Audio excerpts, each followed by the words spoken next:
Okay, so tapos nag-bleeding guys. So andalin na natin. Start. Yun.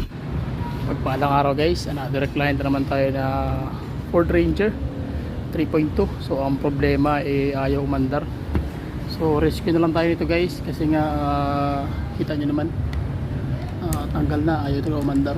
So ang issue nito, umaandar daw tapos pinalitan ng ano kasi knocking. So ngayon ang nangyari, tawag niyan yung kanyang makina ayaw na talaga mag-start. So ngayon ang gawin natin, i-scan natin, check natin kung ano yung pwede may tulong natin guys kung paano siya mapapaandar. Okay, so ayan guys, so kikita natin yung mga pyesa.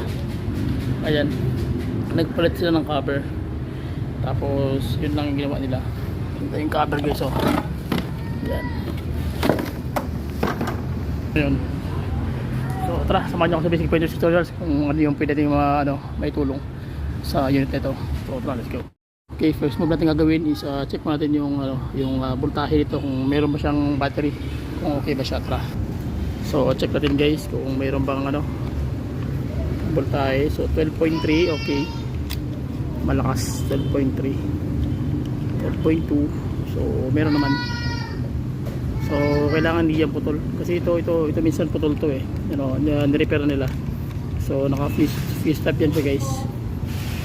Medyo mahina na yung kakapit pero okay pa rin. So dito rin ganoon, 12.1, 12.3. medyo corroded na to, kailangan itong palitan.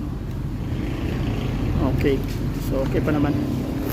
So dito ganoon din sa pinaka main niya, cluster panel na yan sa loob, kailangan meron yung positive 12.1, 12.3.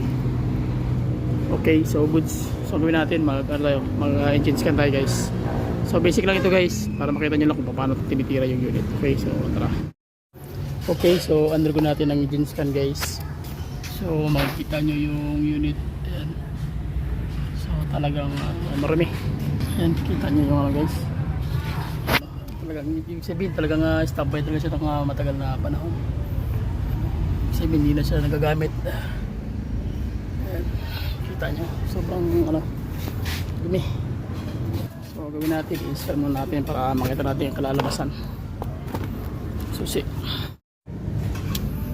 Okay, salpak natin guys.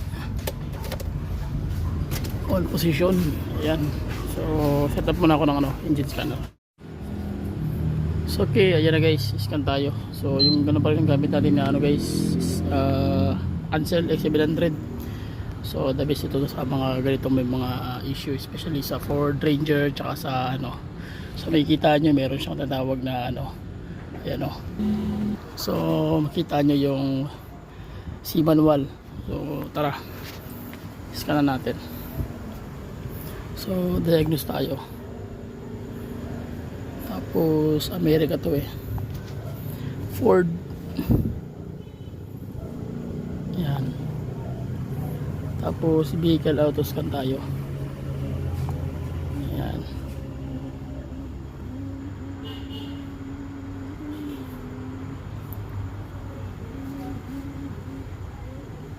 So basic pointers pa rin sa mga ganitong issue, kailangan talaga hindi mo pwede hula-hulaan. Kailangan talaga matumbok talaga. Kasi pag hinula-hulaan mo guys, mas masakit sa ulo. So ayan na, nag-automatic reading siya. So ibig sabihin Ranger siya or Mazda o B series stroller, 3.2 liter siya guys. Ayan okay, so automatic transmission. Makita mo naman, ayan sobrang dumi na guys. So hindi na standby talaga. Communicating, please wait.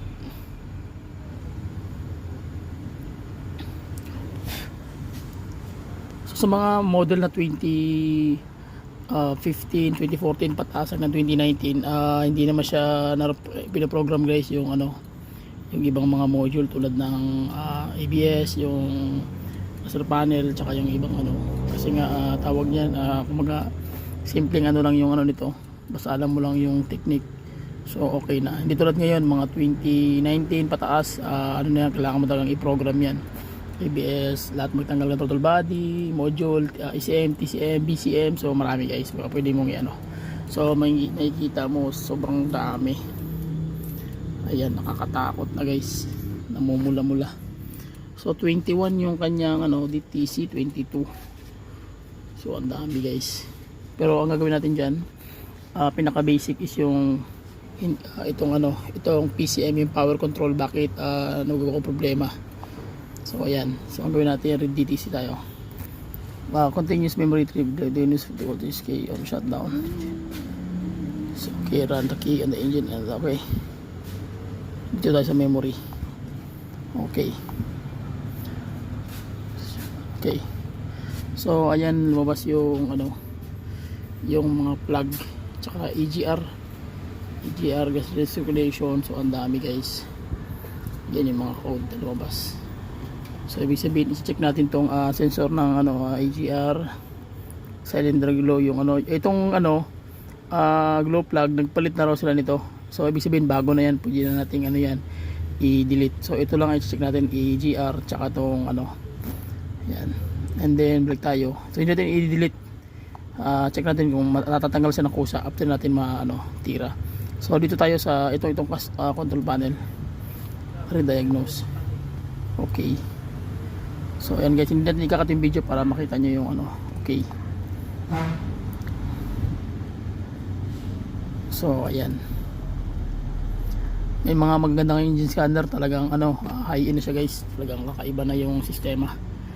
The best na. So ayan, lumabas na naman yung kanyang lost communication with radio. So walang problema yan sa makina. Tsaka itong ano, invalid data received from electronic control module, powertrain control module. So problema to sa wiring guys, invalid data received. So may problema yung ano niya, yung either electrical or kailangan siyang i-reset. Okay, so mag-back tayo. Okay, so at least nakita natin yung ano niya, yung issue. And then dito tayo sa may ano guys, sa may ayan, ito sa may body BCM, body computer module. Check natin lahat para isa lang yung tira natin, para makita nyo kung paano tinira yan. Automatic siyang nag horn kasi nire-reading niya yung ano eh. So ayan, ang dami guys. Right front log lamps, left daytime turning light, ang dami. So at least kinuha na natin yung code kung bakit lumalabas yun. So back tayo. Yan. Tapos hindi natin mag-erase ng data guys. Dito naman tayo sa APM, Driver Ajar, Ready TC. Cars must be prepared for self testing. If you do not activate various car switches during testing.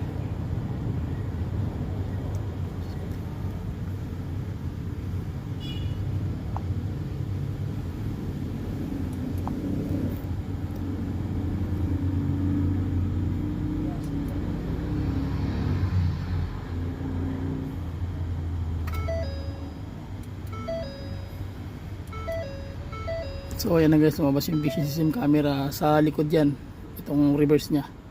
Ibig sabihin wala rin yung reverse. Tsaka vision system camera, dalawa na. So sa likod yan guys, ibig sabihin may problema yung camera nya sa likod. Hindi pa yan na-connect o short circuit o naputol. So yun po yung ano yan, sistema. Hindi ito mag-i-erase kasi para nandyan lang siya. And then sa pump tayo guys. So okay lang tayo. Basahin na natin lahat para maisa lang talaga yung reading. So ayan, lumabas yung left rear inner sensor, right rear inner sensor, ang dami oh. So apat. So sa likod din yan guys, yung rear. Pag sinabing rear, ibig sabihin yung sensor ng ano nya, yung kanyang tawag yan, yung park sa aid. So yan po yung ibig sabihin yan guys. Ang dami. So sa PAM, ibig sabihin parking aid module, yun po yung issue. E dito tayo sa may front control interface module, FCIM, para makita nyo kung gaano siya trouble. So ang daming code na lumabas guys. Iyak talaga yung ano to, iyak talaga yung mekaniko kung di mahina talaga yung pag-diagnose nito. Medyo tagilid talaga laban. So ayan, sini-check ng ECM ng ano, kung gumagana ba yung kanyang aircon. So meron ding lumabas na ano, right temperature damper motor, right hearing ventilator, air controller, conditioning damper, position sensor. So sa ilalim to, kaya pala nawawala yung lamig. Okay, so sa aircon yan guys. dito mag-erase. And then sa kanyang audio control module,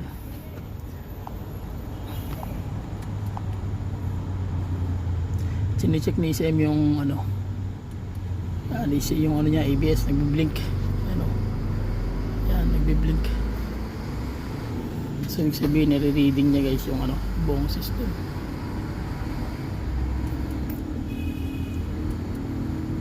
So antenna number 2, yun dito yan sa taas, yung ano niya, antenna niya. Check pa yung wiring yan guys. And then last is yung transmission. Ito may isa, i-retrieve pa natin yung nakarang ano niya, invalid data. Talagang may lumalabas na invalid data received from electronic computer module, power control module. So nasa PCM. So yan, makikita nyo guys, yan ang code, U0401. Electrical to pag mga U0400, 401 wiring yan guys, magkakaroon ng problema. So back na natin yan. So yan po yung ano, sistema sa transmission nya. So okay na, sabi natin hindi tayo magde-delete guys, para ano natin to, hindi tayo magde-delete. Okay, so gawin natin, ano natin muna, tawag nyan, ipakita ko sa inyo kung paano papanda rin na matagal lang na standby. Tapos yung meron tatawag to na ano, minsan siya nagli-limp mode, ayaw mag-start. Minsan meron tong ano na ayaw mag-start, so nagli-limp mode. So tuturo ko sa inyo kung pag nakabit yung battery, anong gagawin nyo para mag-start yan. So yung kanyang tinatawag na battery meter test, so kailangan siyang i-reset sa magitan ng pag reset. Okay, so tuturo ko sa inyo guys, tara let's go. Next mo natin gagawin, yung battery nakabit na. So ang gagawin natin dito guys, papakita ko sa inyo kung paano mag battery reset bago natin paanda rin ng makina. Okay, kasi minsan nagli-limp mode yan, hindi siya maandar. So magulat ka na lang, ay taga mag-crank, nagka-crank pero nahihinto o napuputol o pinipigilan ng ECM na walang cranking. So dahil nga hindi kayo nag-battery reset, especially sa magtatanggal ng battery. So ito po yung basic pointers talaga. So kabit mo na yung battery, ayan. So makikita mo, iilaw po yan lahat. Ayan o, iilaw yung ano.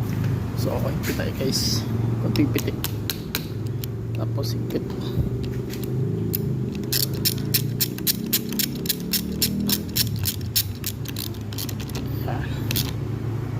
Kailangan tumatama lang higpit para hindi siya maputol. Hindi ko maputol, patay. Yan. So okay, wala intending ikakat yung video guys para makita nyo. So ayan na. And then susi, kita nyo yung ano, ang dumi ng unit. Wait lang, ang hirap ng ano dito. Okay, yan. So ganito gawin nyo pag once na ano na kayo, saksak nyo yung susi. Tapos naka-park, naka-handbrake, then aapak kayo 3 times. Ano, kailangan diin talaga yung apak mo. 1, tapos 2, and then 3. So saka mo i-start guys.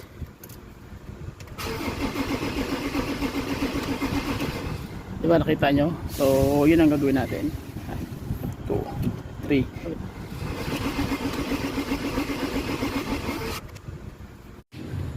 So ayan na guys, na-crank tayo, may lumabas na fluid doon sa kabila.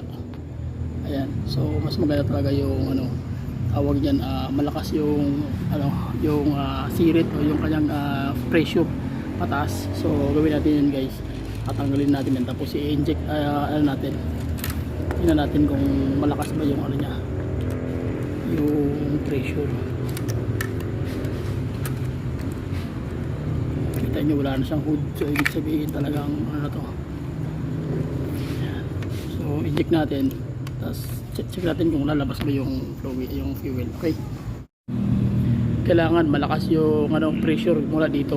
At least pag may pressure, ibig sabihin may posibilidad na aandar yung makina. Okay, so sige, so mag-crank ako. Ayan, tapos ibalik mo lang din. Yan, sige, P.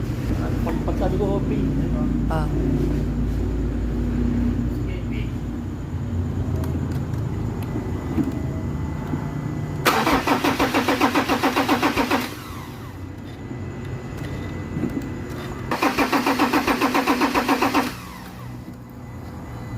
So So ayan guys, nakita nyo yung sirit malakas, ibig sabihin may pressure. Okay yan. So kabit na natin. Tapos check natin na guys. Kabit muna natin tapos balik tayo maya. Okay, so tapos nag-bleeding guys. So andarin na natin. Start. Yun.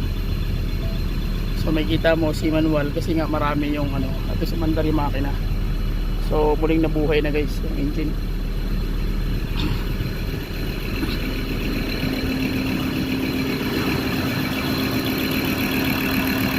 So maririnig mo medyo knocking pa siya kasi nga marami pang vacuum yung kanyang fuel system.